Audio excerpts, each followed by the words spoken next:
Bonjour à tous, c'est Mamie Annie.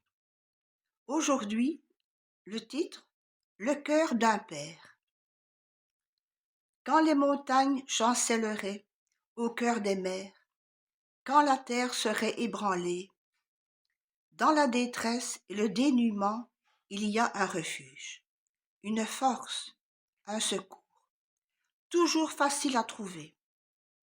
C'est pourquoi nous ne craindrons point.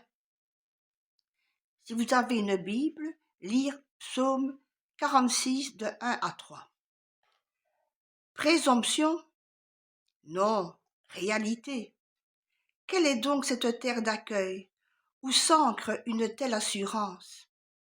Et pourtant, nombreux sont ceux qui ont grandi trop vite, laissés à eux-mêmes et frustrés des joies de l'enfance, par une vie dure ou disloquée, quand le travail ou l'argent prend la place de l'amour d'un père, d'une mère, quand l'espoir est confiné au hasard des jeux.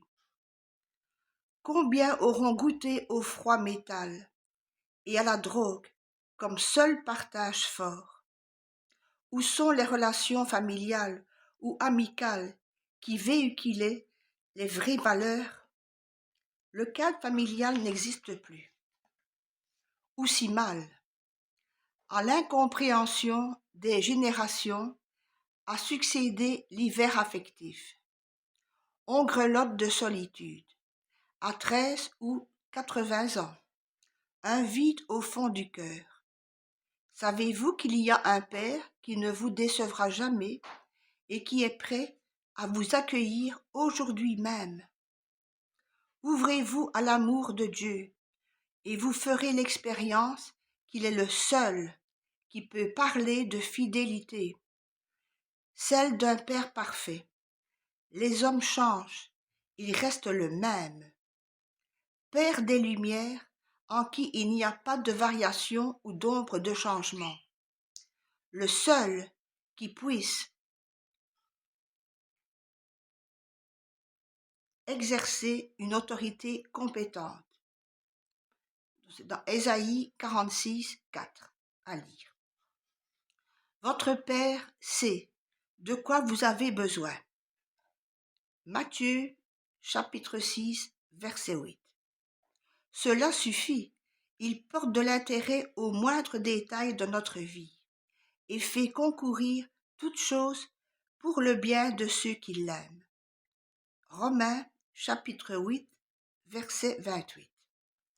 Son autorité pleine de douceur rassure et engage à la crainte de Dieu, un respect qui redonne place et dignité à l'homme.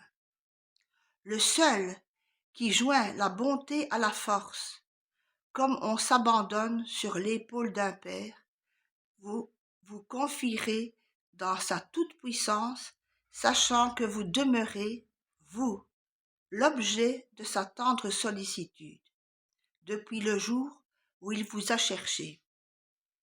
Tu as vu que l'Éternel ton Dieu t'a porté comme un homme porte son fils, dans tout le chemin. Deutéronome chapitre 1 verset 31. Le seul, toujours présent en tout temps et en toutes circonstances. Je suis avec vous tous les jours jusqu'à la fin des temps. Matthieu chapitre 28 verset 20. Le seul, toujours à l'écoute des plaintes les plus secrètes et informulées. Chacun est unique pour Dieu. Je t'ai appelé par ton nom, tu es à moi. Ésaïe, chapitre 43, verset 1. Et voici la pensée du jour.